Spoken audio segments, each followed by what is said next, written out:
আসসালামু আলাইকুম। আজকে আমরা কথা বলবো মিনারেলোকর্টিকয়েডস নিয়ে। আমাদের বডির প্রধান বা মেইন মিনারেলোকর্টিকয়েডস হচ্ছে অ্যালডোস্টেরন। অ্যালডোস্টেরন ছাড়া কি আর মিনারেলোকর্টিকয়েডস নাই? আছে। আমরা যেটাকে গ্লুকোকর্টিকয়েডস নামে চিনি বা মেইন গ্লুকোকর্টিকয়েডস নামে চিনি, সেটা হচ্ছে কর্টিসল। এটা অলসো একটা মিনারেলোকর্টিকয়েডস, কিন্তু এটার একটা যে মিনারেলোকর্টিকয়েডস হিসেবে কাজ করার ক্ষমতা অ্যালডোস্টেরনের থেকে 3000 গুণ কম।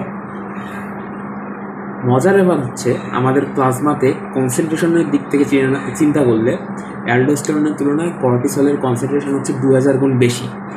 তাহলে কর্টিসলেরও একটা প্রধান ওয়ান অফ দ্য মেইন মিনারেলোকর্টিকয়েডস হিসেবে কাজ করার কথা। এই জায়গায় আসে আমাদের কিডনির এপিথেলিয়াল সেলে একটা এনজাইম আছে, নামটা আমি ভুলে গেছি।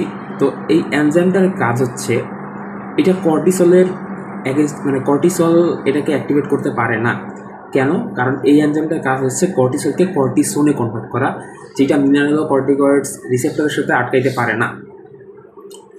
তো এই কারণে কর্টিসল এখানে মিনারেলোকর্টিকয়েডস হিসেবে কাজ করতে পারে না, যার ফলে আমাদের বডির মেইন মিনারেলোকর্টিকয়েডস হচ্ছে অ্যালডোস্টেরন।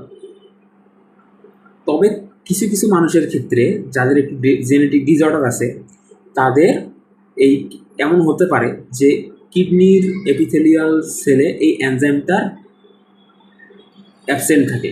যদি এই এনজাইমটা কিডনির এপিথেলিয়াল সেলে অ্যাবসেন্ট থাকে, তাহলে ঘটনাটা কী ঘটবে? ওই জায়গায় কর্টিসলকে কর্টিসোনে কনভার্ট করতে পারবে না, যার ফলে কর্টিসল ওই কিডনির এপিথেলিয়াল সেলের উপর কাজ করবে। কর্টিসলে একটা যে মিনারেলোকর্টিকয়েডস হিসেবে কাজ করবে। এরকম একটা সিচুয়েশন যদি আসে, তাহলে সেই পেশেন্টের অ্যালডোস্টেরন যদিও বা নর্মাল, কিন্তু তার দেখা যাবে